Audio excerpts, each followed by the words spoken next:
Okay so I draw, this is your, ये हम आगे से देख रहे हैं, ठीक है, दिस इज योर कॉर्निया।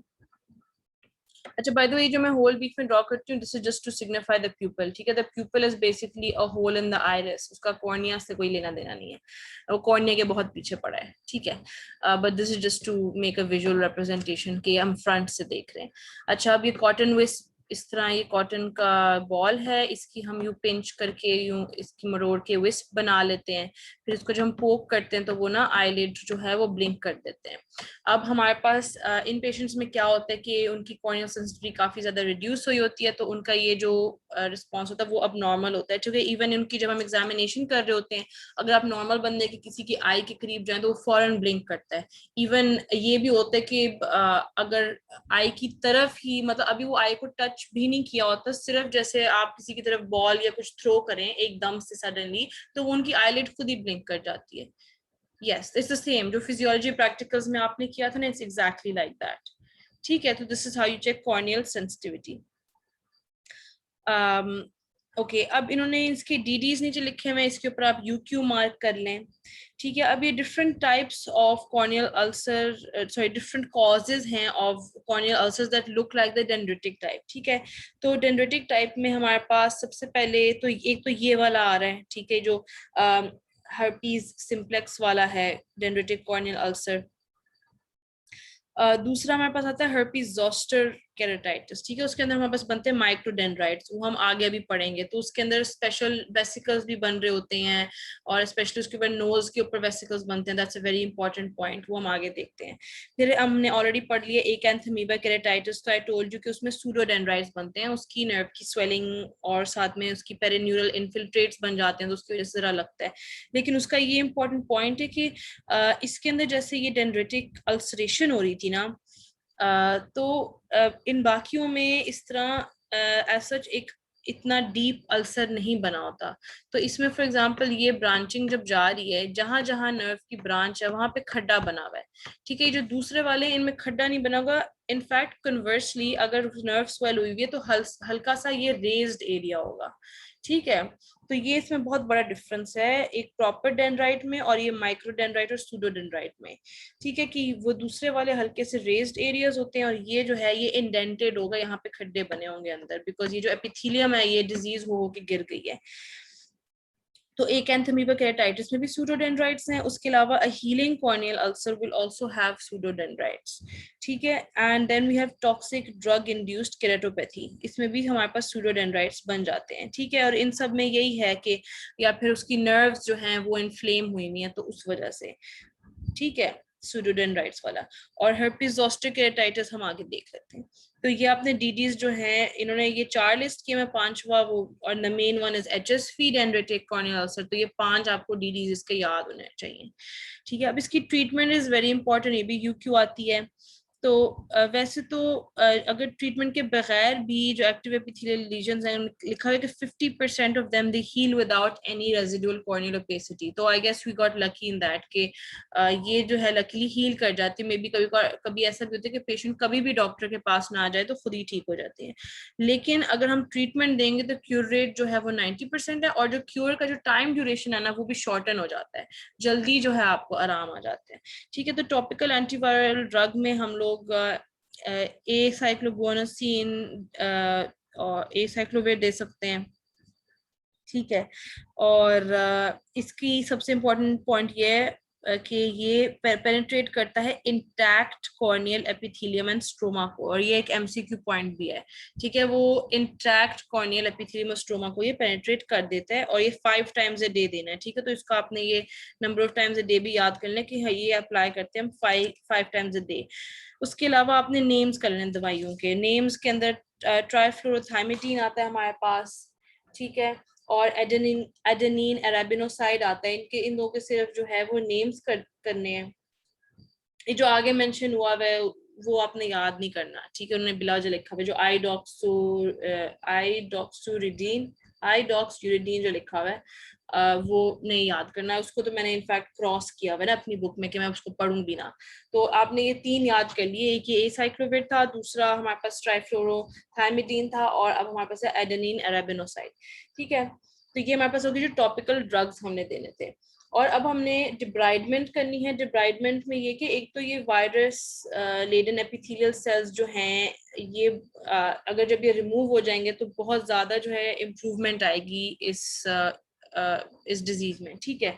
तो इसमें स्पेशली जब डेंड्रिटिक अल्सर है तो वहां पे आप उसको रिमूव कर दे तो it's a very good way of treatment. But they said कि आप जियोग्राफिकल अल्सर के लिए डिब्राइडमेंट को प्रेफर ना करें, ठीक है। यू कैन इमेजिन कि ऑलरेडी जब इतना बड़ा डिफेक्ट बन चुका है तो आप डिब्राइडमेंट करके उस डिफेक्ट को और बड़ा कर देंगे।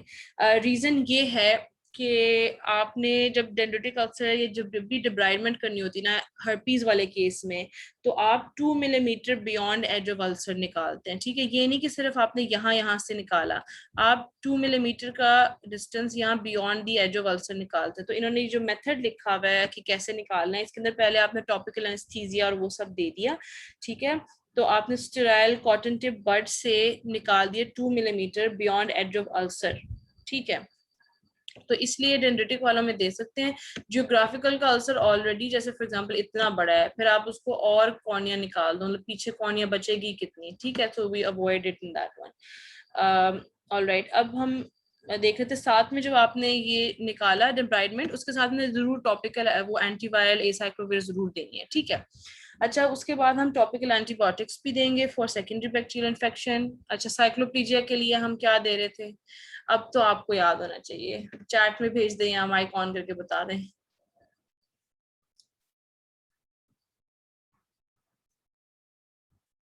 What were we giving for cycloplegia? Atropine, perfect perfect, ठीक है। एट्रोपिन दे रहे थे। और फिर और अगर अगर बहुत ज्यादा सिवियर हो गया, और सिवियर किन में होगा, जिनको इम्यूनो डेफिशिएंसी होगी, तो उनके अंदर हम ओरली मतलब सिस्टेमिक एंटीवायरल थेरेपी भी देते हैं, उनको भी हम एसाइक्लोविर देते हैं, और 5 टाइम्स अ डे, ठीक है। ये 5 टाइम्स अ डे वाली बात जो है ये अच्छे से आप याद कर लें कि हम ये 5 टाइम्स अ डे दे देते हैं। तो ये हमारे पास इसकी ट्रीटमेंट की समरी हुई। फिर टॉपिकल एंटीवायरस, इसमें 3 ड्रग्स के नेम याद करने, एसाइक्लोविर, ट्राइफ्लोरोथाइमिडीन और बेनोसिन एडेनोसाइड। फिर हमारे पास डिब्राइडमेंट आती है, डेंड्रिटिक के लिए रिकमेंडेड है, जियोग्राफिकल में नहीं करनी। मेथड की इंपॉर्टेंट बात याद रखनी है कि 2 millimetre beyond the edge of ulcer आपने निकालना है। टॉपिकल एंटीबायोटिक्स सेकेंडरी इन्फेक्शन के लिए, सिलियरी स्पैज्म के लिए हमने साइक्लोप्लेजिक दे दी, एट्रोपिन। फिर ओरल एंटीवायरल उनके लिए जो सिवियरली इम्यूनो डेफिशिएंट है, ठीक है। तो ये ट्रीटमेंट इसकी समरी होगी। अच्छा, जो इसके बाद जो ये स्ट्रोमल नेक्रोटिक केराटाइटिस है और डिस्कीफॉर्म केराटाइटिस है, ये सिर्फ हमने रीड देने हैं, तो ये मैं इसकी कुछ इंपॉर्टेंट एमसीक्यू पॉइंट्स बता देती हूँ। स्ट्रोमल वाला वैसे भी एक रेयर कंडीशन है, तो ये वैसे मुश्किल ही पूछते हैं। इसमें एक इम्पॉर्टेंट ये है कि इसमें कॉर्नियल स्ट्रोमा जो है वो चीजी हो जाता है, ठीक है। तो ये एमसीक्यू पॉइंट है, मैंने चीजी को अंडरलाइन किया हुआ है। The corneal stroma becomes cheesy and necrotic, so it kind of looks like a bacterial या फंगल इन्फेक्शन, बट असल में ये हर्पीज का ही इन्फेक्शन होता है, ठीक है। और इसमें ये है कि बिकॉज हमारी स्ट्रोमा इन्वॉल्व हो रही है, तो मतलब ये पहले हमने जो पहला वाला पढ़ा ये एपिथेलियम को इन्वॉल्व कर रहा था, ये हमारे पास बोमेन्स इसके नीचे है, तो आप अंडरस्टैंड कर सकते हैं कि जब ये सिर्फ एपिथेलियम को इन्वॉल्व कर रहा था तो वो इजिली लिम्बल स्टेम सेल से डीजनरेट होकर सबसेट हो जाता था। इसलिए हमने पिछले की ट्रीटमेंट में शुरू में पढ़ा था कि 50% तो वो खुद ही ठीक हो जाता है विदाउट एनी कॉर्नियल ओपेसिटी। फिर नेक्स्ट हमारे पास ये बोमेन्स आ गई। फिर अब हमारे पास आ रहा है नीचे ये स्ट्रोमा, तो ये इन्वॉल्व कर रहा है हमारे पास स्ट्रोमा को, ठीक है। डिस्ट्रक्शन ऑफ स्ट्रोमा हो रही है। और इसकी इंटरेस्टिंग पार्ट ये कि इसमें जैसे हर्पीज वायरस आके ये स्ट्रोमा को डिस्ट्रॉय कर रहा है, लेकिन कभी मतलब एपिथेलियम इट माइट और माइट नॉट बी इंटैक्ट। तो ये भी हो सकता है कि यहाँ एपिथेलियम बिल्कुल सेट है और अंदर से सिर्फ स्ट्रोमा आपका डिस्ट्रॉय हुई जा रहा है। और ऑब्वियसली जब यहाँ पे अब हमारे पास ये रीजनरेट होगा, जब ये हमारे पास हील होगा, तो यहाँ फाइब्रोसिस होगी और ओपेसिटीज बनना शुरू हो जाएंगी, ठीक है ना। तो it says that the corneal stroma it appears cheesy and necrotic. ये जब ऑब्वियसली डिस्ट्रक्शन का प्रोसेस शुरू हुआ होगा, यहाँ पे पहले वायरस आके डिस्ट्रॉय करेगा, फिर हमारे वाइट सेल्स उसके पीछे आ जाएंगे उसको डिस्ट्रॉय करने की कोशिश करने में, वो चीजी एंड नेक्रोटिक ये जगह हो जाएगी। फिर एंटीरियर यूवियाइटिस, तो ये स्ट्रोमा का हो रहा है, उसके नीचे हमारे पास डेसिमेंट्स मेम्ब्रेन थी, उसके बाद एंडोथेलियम थी। फिर हमारे पास आ जाता है ये है आइरिस पीछे, फिर हमारे पास ये एंटीरियर चेम्बर आ जाता है, ठीक है, ये वाला एरिया। तो यहाँ पे क्या होता है, एंटीरियर यूवियाइटिस मींस के ये जो यूवियल ट्रैक्ट का इंटीरियर पार्ट है जो बेसिकली आइरिस ही है, ये इन्फ्लेम हो जाता है। तो इसकी इन्फ्लेमेशन से हमारे पास क्या मसला आता है कि ये जो एंटीरियर चेम्बर है इसमें जैसे वाइट सेल्स और डेड एपिथेलियल सेल्स जमा होना शुरू हो जाते हैं। इनको हम कहते हैं केरेटिक प्रेसिपिटेट्स, ठीक है।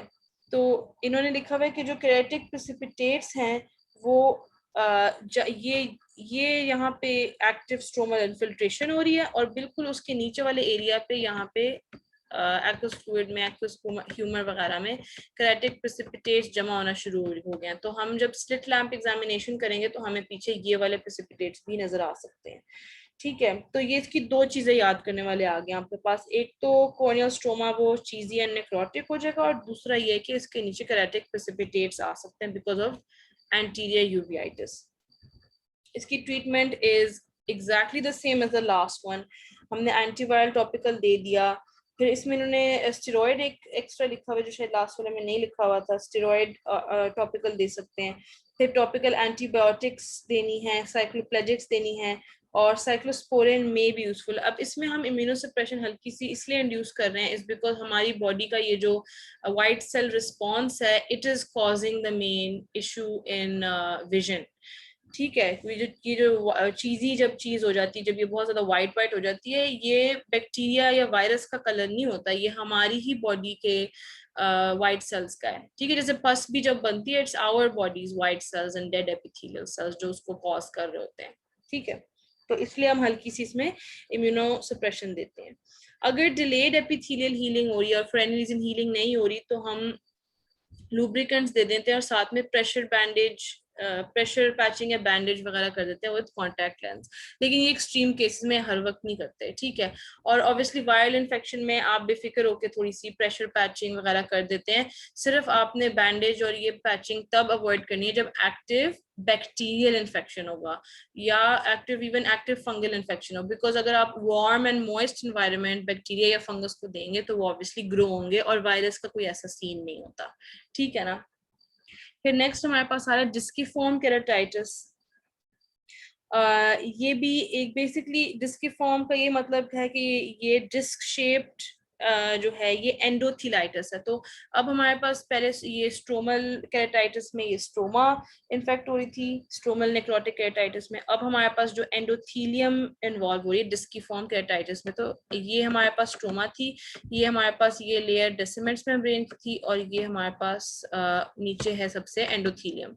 इसका मैं कलर ऑरेंज कर देती हूँ, ये हमारे पास एंडोथीलियम। अब हमारे पास एंडोथीलियम इन्वॉल्व हो रही है, ठीक है, डिस्कीफॉर्म केराटाइटिस में। तो इसको लिखा है वायरल एंडोथीलाइटिस, ठीक है। ये बेसिकली एक डिलेड हाइपर सेंसिटिविटी रिएक्शन है, ठीक है, तो HSV एंटीजन की तरफ। तो इसमें बेसिकली हमारी अपनी ही बॉडी जो है वो प्रॉब्लम कॉज करी, तो इसकी मेन ट्रीटमेंट अब इम्यूनोसप्रेशन होगी, ठीक है। इसकी मेन ट्रीटमेंट अब टॉपिकल स्टेरॉइड्स होंगे, मतलब साथ में एंटीवायरल तो देनी ही है, टॉपिकल स्टेरॉइड्स होंगे, साथ में बाकी जो सिम्टोमेटिक ट्रीटमेंट्स हैं वो भी दे सकते हैं, जैसे टॉपिकल एंटीबैक्टीरियल और साइक्लोप्लेजिक मतलब एट्रोपिन, साइक्लोस्पोरिन भी दे सकते हैं, ठीक है। इसमें मेन आपने इसकी पिक्चर देख लेनी है, ये जो डिस्कीफॉर्म केराटाइटिस की, इसमें सीवियर कॉर्नियल एडीमा हो रहा है। नीचे जो है आपको हाइपर सेंसिटिविटी, पिछले वाले में लिखा हुआ ओके, पिछले वाले में मेन स्ट्रोमा इन्वॉल्व हो रही थी, ठीक है, और जो स्ट्रोमा के नीचे वाले एसोसिएटेड एंडोथीलियम है वो भी इन्वॉल्व हो सकती थी, ठीक है। बिकॉज ऑब्वियसली देखें आप सारे इन्फिल्ट्रेट्स का काम जब ये एंटीरियर चेम्बर यूवियल टिश्यू तक पहुंच गया तो इसके दरमियान जो भी आ रहा है वो इन्वॉल्व हो सकता है, लेकिन प्राइमरीली इन्फेक्शन जो है वो स्ट्रोमा का था, ठीक है। अब ये जो हमारे पास नेक्स्ट वाला है ना डिस्कीफॉर्म केराटाइटिस वाला, इसमें ये है कि ये एक हाइपर सेंसिटिव रिएक्शन है, ये it's like an allergy basically, ठीक है। तो जो HSV एंटीजन है उसके टुवर्ड्स ये एक एलर्जी टाइप है, ठीक है। तो हल्का सा इटियोलॉजी में डिफरेंस है, पॉजिटिव एजेंट सेम है, बस हल्का सा वो तरीके में डिफरेंस है ना कि कैसे हो रहा है।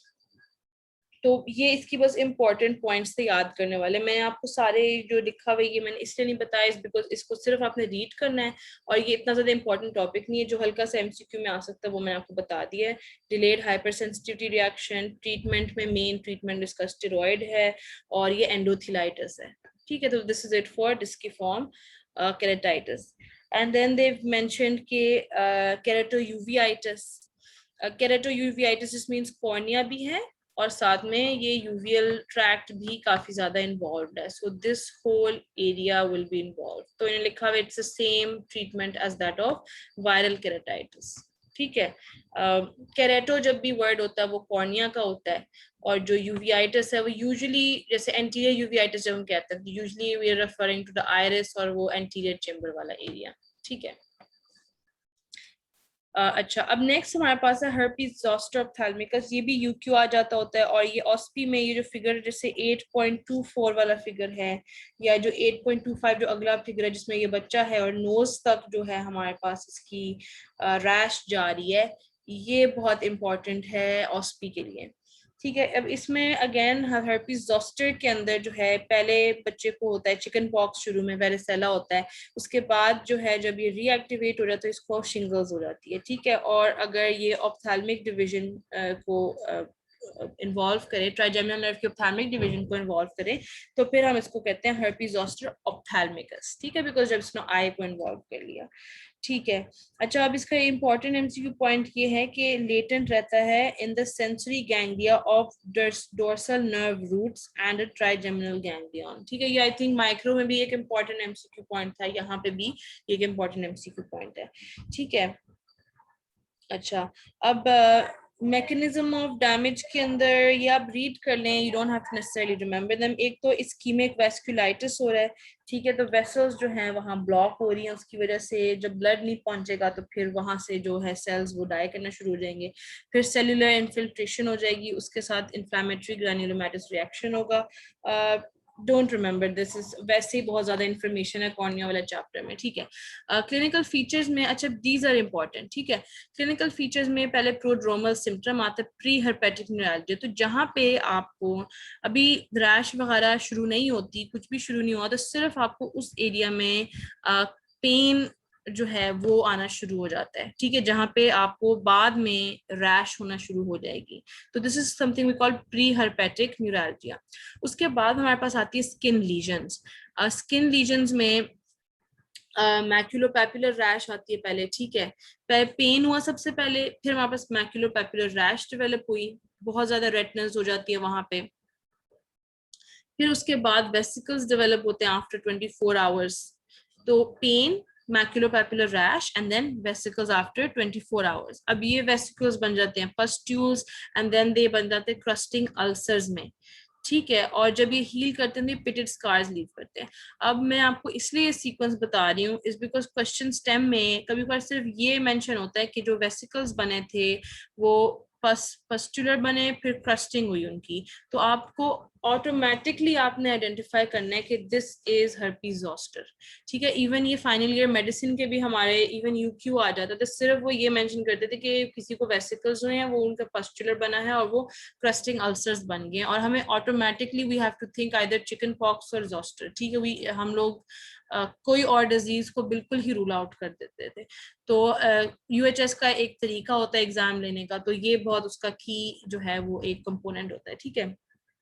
फिर हमारे पास नेक्स्ट आ रहा है एडीमा एंड टेंडरनेस. तो इस वाली फिगर 8.24 में तो खैर इतना एडीमा शो नहीं हो रहा, बट यू कैन सी 8.25 और 8.26 में कि बिल्कुल ही आईलिड इतना ज्यादा एडिमेटस हो गया कि वो आईलिड शट हो गई है. ठीक है. And it might also be के जैसे इतना सिवियर हो के ऑपोजिट साइड की भी शट हो जाए. मतलब 8.26 में आप देख सकते हैं कि जो मसला है वो है पेशेंट की लेफ्ट साइड पे. ठीक है. पेशेंट की लेफ्ट साइड पे मसला है, लेकिन पेशेंट की जो राइट आई है वो भी शट हो गई है. एंड देन उसके बाद आ रहा है हमारे पास पोस्ट हर्पेटिक न्यूरैल्जिया. अब ये है कि सब वो सिस्टम जो है, चले ये रैश भी ठीक होगी, बाकी भी चीजें ठीक होगी, बट पेन जो है वो परसिस्ट करता है. और ये हर किसी को नहीं होता, लेकिन जिसको होता है तो ये काफी सालों तक उनका चलता रहता है. उस एरिया में इतना सिवियर पेन होता है, फिर एट द एंड उसकी ट्रीटमेंट यही होती है, हम नर्व ब्लॉक दे देते हैं. मतलब जो ट्राइजेमिनल नर्व ऑप्थेल्मिक डिवीजन ये जो भी है उसकी जहां से भी पेन जनरेट हो रही है वहां पे हम नर्व ब्लॉक दे देते हैं, बिकॉज लिटरली और कोई समझ नहीं आती. या फिर कार्बामेज़ेपिन इसकी ट्रीटमेंट है. तो don't remember this, I am just telling you for general knowledge purposes. ठीक है. अच्छा, अब इसमें हमारे पास ये सारा सीक्वेंस आ गया। अब इसका एक बहुत इंपॉर्टेंट साइन है, उसको हम कहते हैं हचिसन साइन। हचिसन साइन बस यही है कि जो रैश बनी है हमारे पास, ये हमारे पास नोज तक आई है, ठीक है। और क्वेश्चन स्टेम में अक्सर मेंशन होता है कि जो रैश है, there was also some rash on the tip of the nose, this is Hutchinson sign, this is you can say it's pathognomonic for this, ठीक है। फिर ऑक्यूलर लीजन, अब जो आई के अंदर लीजन है, अभी फिलहाल हम स्किन और आईलिड और ये सब बात कर रहे थे। अब जो आई के अंदर लीजन है, हम पहले कॉर्निया से स्टार्ट करते हैं। कॉर्निया में अक्यूट एपिथेलियल केराटाइटिस हो सकता है शुरू में, ठीक है। फिर माइक्रोडेंड्रिटिक अल्सर्स में वो डेवलप हो जाएगा। तो एक सेकंड, ये मैं क्लियर ऑल ड्राइंग्स करती हूँ एंड लेट्स ड्रॉ कॉर्निया।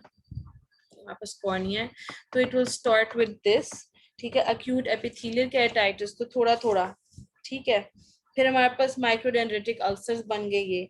अब मैंने आपको बताया था ये प्लाक लाइक है, ठीक है, मतलब इसके अंदर ये खड्डे नहीं होंगे बीच में, ये but it will be like slightly like raised, not very raised but slightly raised, but there will definitely be no indentation, ठीक है। और इनको लिखा हुआ है कि there is no central ulceration and they are more stellate than dendritic in shape, ठीक है। तो stellate आप याद रख लें एज अ की वर्ड फॉर दिस। अच्छा, अब फिलामेंट्री केराटाइटिस कभी कभार हो जाता है, ठीक है। ये तब होता है जब म्यूकस वगैरह इसके ऊपर कोटिंग आ जाए, but this is very rare. फिर न्यूमुलर केराटाइटिस हो सकता है। इसमें यही होता है कि जो बोमेन मेम्ब्रेन है ना, जैसे ऊपर एपिथेलियम है, यहाँ बोमेन मेम्ब्रेन है, तो इसके नीचे जो है बस कुछ इन्फिल्ट्रेट्स जो है वो जमा हो जाते हैं, ग्रैन्युलर डिपॉजिट बन जाते हैं, ठीक है। फिर डिस्कीफॉर्म केराटाइटिस हो सकता है, एंड वी ऑलरेडी नो कि डिस्कीफॉर्म केराटाइटिस एंडोथेलियम की जो एक डिलेड हाइपरसेंसिटिविटी रिएक्शन है, ठीक है। इसमें भी कॉर्नियल सेंसिटिविटी माइल्डली रिड्यूस्ड है। वायरल इन्फेक्शन में जो भी होता है कि कॉर्नियल सेंसिटिविटी जो है हमारे पास रिड्यूस्ड होती है। अच्छा, at the end of the day, अब ये कॉर्निया की हमने इतनी ज्यादा ये पढ़नी है, इनके आपने नेम्स याद कर लेने हैं, and the most important out of all of these is microdendritic ulcer, ठीक है ना। अच्छा, अब नेक्स्ट हमारे पास है कंजंक्टिवाइटिस। ये भी फॉलिकुलर टाइप के, जो भी वायरल इन्फेक्शन होती है उसमें एक्यूट फॉलिकुलर कंजंक्टिवाइटिस होता है, ठीक है। फिर एपिस्क्लेराइटिस, एपिस्क्लेराइटिस मींस कि जो स्क्लेरा का जो अपर पार्ट है, आउटर पार्ट है, वो अफेक्ट हो जाता है। फिर सेकेंडरी ग्लोकोमा हो सकता है, ट्रेबेक्युलाइटिस। तो मैं आपको बताया था कि ये हमारी कॉर्निया है, ये आइरिस साइड पे, ठीक है। और यहाँ हमारे पास सिलियरी बॉडी होती है, ये प्रोड्यूस कर रही होती है एक्वस ह्यूमर, ठीक है। एक्वस ह्यूमर, ये एक्वस फ्लूइड जो है वो यहाँ पे यूं जाके यहाँ लिम्बस के करीब हमारे पास होता है ट्रेबेक्युलर मेशवर्क। ट्रेबेक्युलर मेशवर्क के अंदर ये अब्जॉर्ब होके वापस चली जाती है। अब जब यहाँ पे ट्रेबेक्युलाइटिस हो जाएगा तो फिर ये ब्लॉक हो जाएगा, तो ये ड्रेन नहीं होगा, तो हमारी आई के अंदर जो प्रेशर है वो ज्यादा बढ़ना शुरू हो जाएगा, बिकॉज इसकी प्रोडक्शन तो सेम है ना, बस वो ड्रेन नहीं हो पा रहा बाहर, ठीक है। So this will cause secondary glaucoma and then anterior uveitis, और जब भी anterior uveitis होता है तो मतलब ये वाला पार्ट इन्फ्लेम हो गया, तो यहाँ पे केराटिक प्रेसिपिटेट्स बन जाते हैं, ठीक है। यहाँ यहाँ यहाँ there's like bits and pieces of floating stuff, उसको हम कहते हैं केराटिक प्रेसिपिटेट्स, ठीक है। तो ये सारी इसकी होगी कि ऑक्यूलर लीजन की क्या साइंस है सारे, ये क्या क्या उसकी मैनिफेस्टेशंस हैं, ठीक है। फिर न्यूरोलॉजिकल कॉम्प्लिकेशंस में क्रेनियल नर्व पाल्सी हो सकती है, और थर्ड नर्व मोस्ट कॉमन है, इसको आप एमसीक्यू मार्क कर लें, इसमें third nerve palsy most common है। फिर ऑप्टिक न्यूराइटिस भी हो सकता है, बट दैट्स लेस इम्पोर्टेंट, ठीक है। इसमें थर्ड नर्व वाली पाल्सी को आप अंडरलाइन कर लें। अच्छा, इसकी ट्रीटमेंट भी इज रिलेटिवली सिंपल। आपने इसमें सिस्टेमिक देनी है, पहले ओरल एंटीवायरल थेरेपी देंगे, ठीक है। ओरल में नेम कर लें फैमसाइक्लोविर, वालासाइक्लोविर एंड एसाइक्लोविर, ठीक है। और मैं आपको पहले भी बताया कि एसाइक्लोविर का 5 टाइम्स अ डे वाली बात आपने याद कर लेनी है। फिर आईवी एसाइक्लोविर दे सकते हैं जिनको एंसेफ्लाइटिस हो या इम्यूनो कॉम्प्रोमाइज बहुत ज्यादा पेशेंट हो।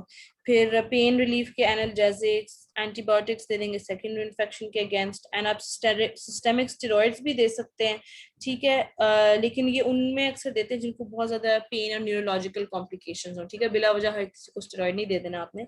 अच्छा, टॉपिकल थेरेपी में again you have antivirals, you have antibiotics and then you have steroid antibiotic preparation ये स्किन लीजन्स के लिए क्रीम टाइप होगी, ठीक है। फिर साइक्लोप्लेजिक आप दे सकते हैं, atropine, and then anti glaucoma drugs are used अगर प्रेशर आई का रेज्ड हो, ठीक है। बिला वजह नहीं देना, अगर प्रेशर रेज नहीं है तो आपको देने की जरूरत नहीं है। अच्छा, अब ये हो गया वायरल वाला पोर्शन, ठीक है। ये मोस्ट इम्पॉर्टेंट जो इस चैप्टर में पार्ट है ना, वो गुजर चुके हैं अब, ठीक है। पायोजेनिक वाला, फंगल वाला, एकेंथमीबा केराटिटिस, वाइल्ड केराटिटिस। अब जो आगे पार्ट्स हैं मोस्टली वो हैं रीड वाले, ठीक है।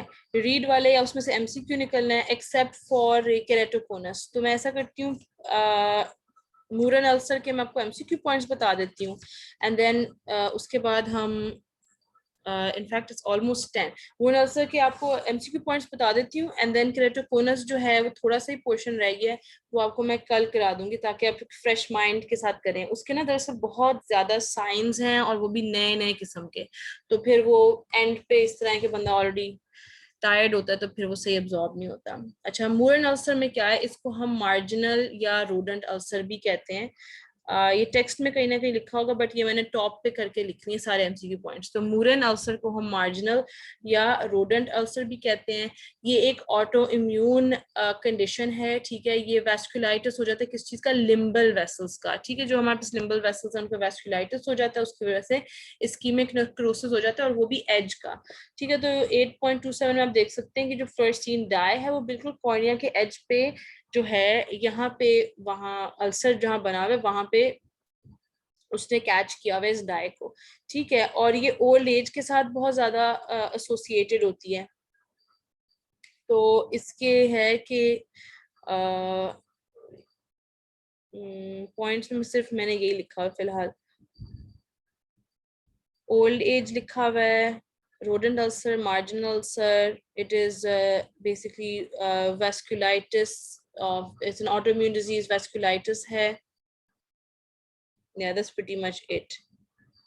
अच्छा, इसमें इसका जो पिक्चर है उसमें आपने देखना कि इसका एक रेज्ड बॉर्डर होता है, ठीक है। और वहां से जो है कॉर्निया थिन हो जाती है। अब इसकी ट्रीटमेंट देखना थोड़ी सी, steroids is the most important one, because ये ऑटो इम्यून कंडीशन है तो उसको टैकल करने के लिए स्टेरॉइड दे रहे हैं। साइक्लोस्पोरिन जो है वो भी इफेक्टिव हो सकती है। इंटरफेरॉन अल्फा 2 दे सकते हैं, एंड देन बाकी सिम्टोमेटिक आ जाती है, साइक्लोप्लेजिक्स, एंटीबायोटिक्स वगैरह वगैरह, ठीक है।